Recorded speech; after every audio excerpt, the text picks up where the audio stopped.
दोस्तों नमस्कार, मैं हूं रूपा पंडित। हम सभी जानते हैं कि कारा न्यूज़ के खास मुलाकात इस कार्यक्रम में हम हर सप्ताह एक ऐसे शख्सियत से आपका परिचय करवाते हैं जिन्होंने अपने क्षेत्र में उल्लेखनीय कार्य किया है।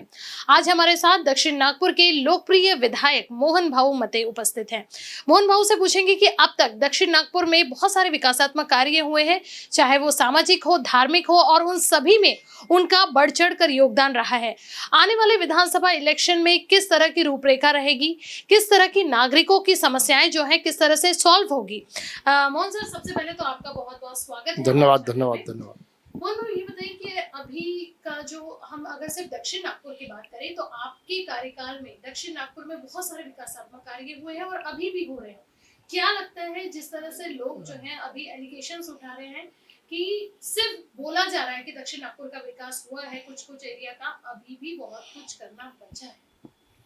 मुझे ऐसा लगता है कि 2019 में मैं चुनाव जीतने के बाद हम लोग सेशन के लिए मुंबई गए और मुंबई से हम कोविड लेके वापस आए और 2 साल यहाँ पर जो सरकार थी वो उद्धव ठाकरे जी के नेतृत्व में थी, महाविकास आघाड़ी की।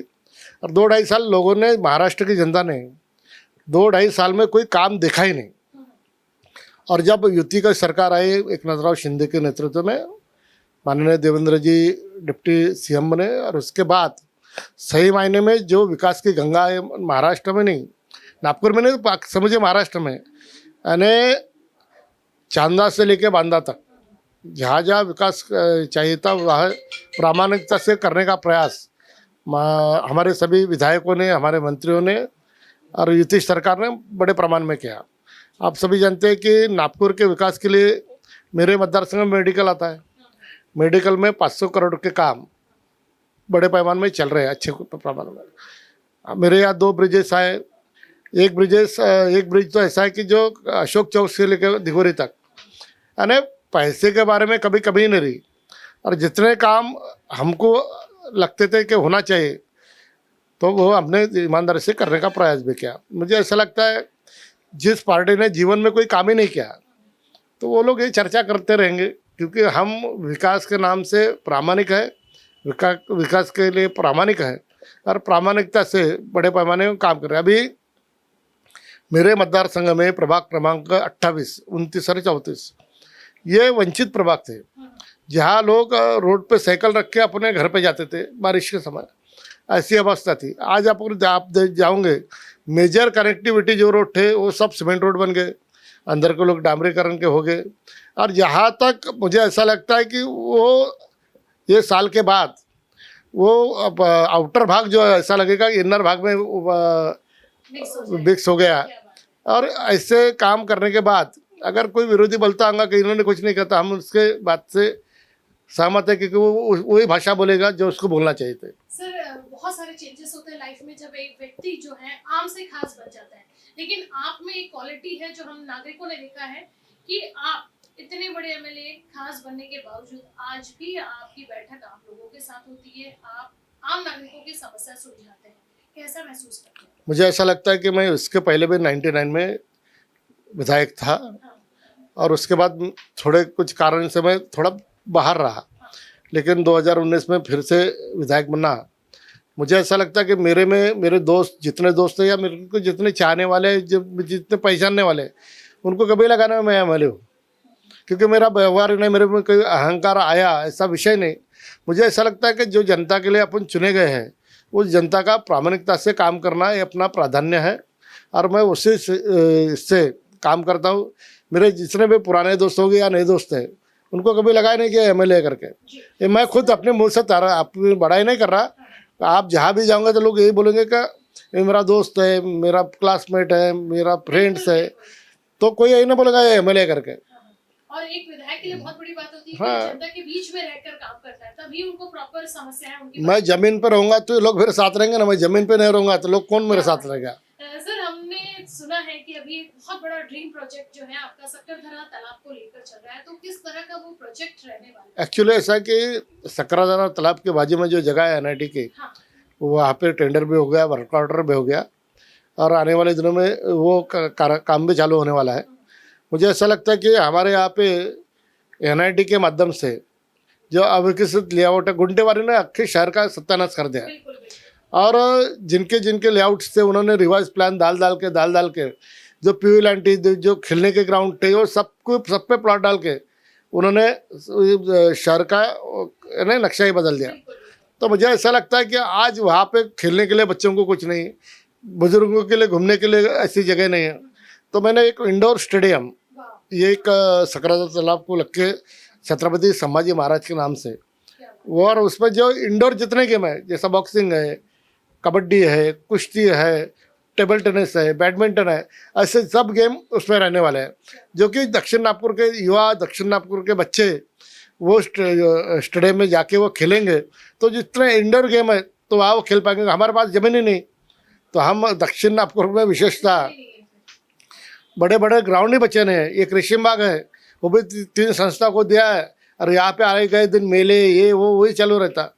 तो इसलिए वहाँ पे इंडोर स्टेडियम जो कि सेंटर में है दक्षिण नागपुर के, तो मुझे ऐसा लगता है कि वो होने के बाद एक दक्षिण नागपुर का कायापलट भी हो जाएगा और बच्चों के प्रति अपनी जो जवाबदारी, अपनी जो दायित्व है वो उसका भी निर्वहन होगा। उनको भी लगेगा अपने लिए कुछ तो भी किया, हम ज्येष्ठों के लिए कर रहे हैं, बच्चे लोगों के लिए, महिलाओं के लिए कर रहे हैं, लेकिन बच्चों को खेलने के लिए जो करना चाहे तो उनके लिए और उसके बाद ई लाइब्रेरी। सर ये कितने सालों में ये प्रोजेक्ट जो है बनकर तैयार हो जाएगा?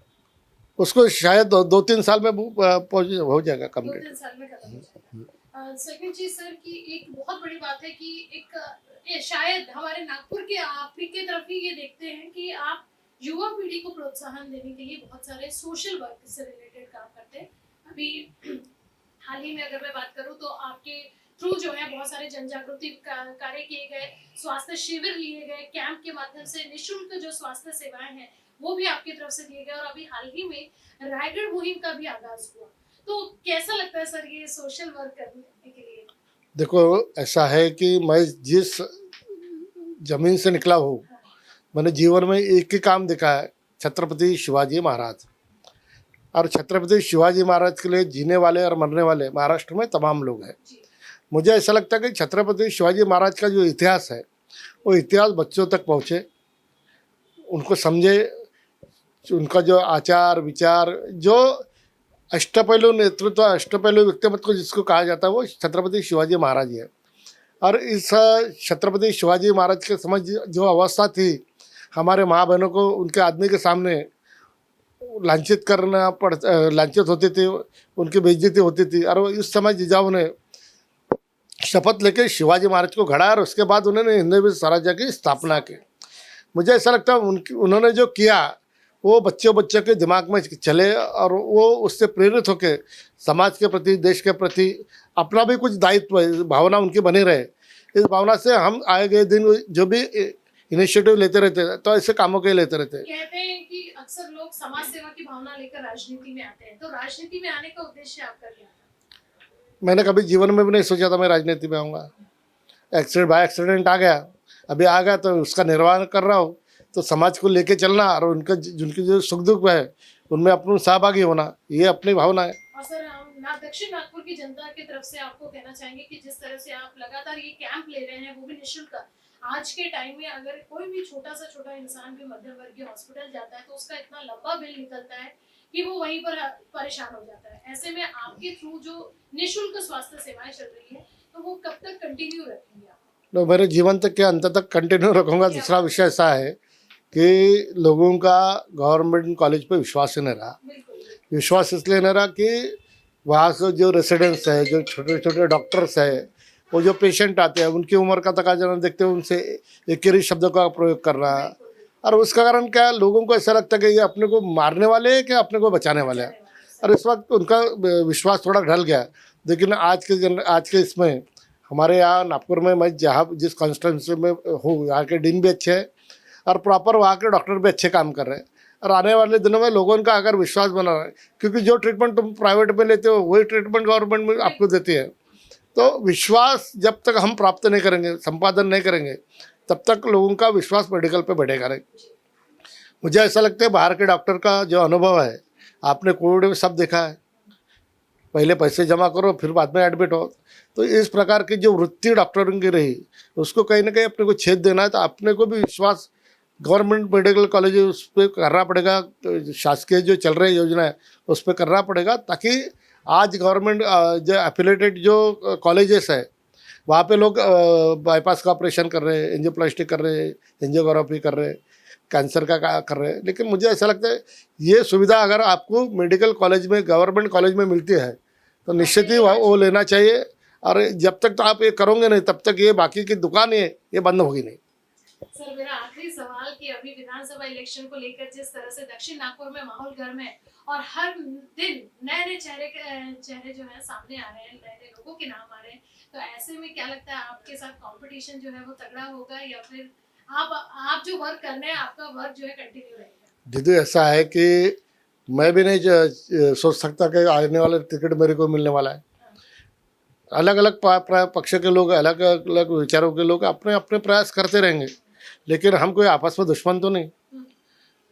हम आपस में तो हम जैसा चुनाव लड़ना चाहिए, जैसा जो मैं चुनाव जब लड़ रहा और मेरे खिलाफ कोई है वो मेरा दुश्मन तो बना नहीं रहता। उनकी पार्टी उनको जिसको दे लड़ाएगी। अभी दो विचारधाराएं चल रही, एक महाविकास आघाड़ी, दूसरी महायुति।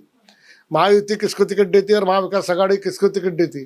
तो आने वाले चुनाव में जो विचार लोगों को पड़ेगा वही विचारों के साथ हो जाएगा। तो मुझे ऐसा लगता है कि मैंने मेरे कॉन्स्टिट्यूंसी में जो भी काम किया है मैं समाधान कारक हूँ। फिर बावजूद पार्टी क्या निर्णय लेती, और पार्टी ने अगर मेरे को बोला कि तेरे को घर बैठना पड़ता मैं घर पे बैठूंगा, अगर पार्टी ने बोला तेरे को लड़ना पड़ता मैं लड़ूंगा।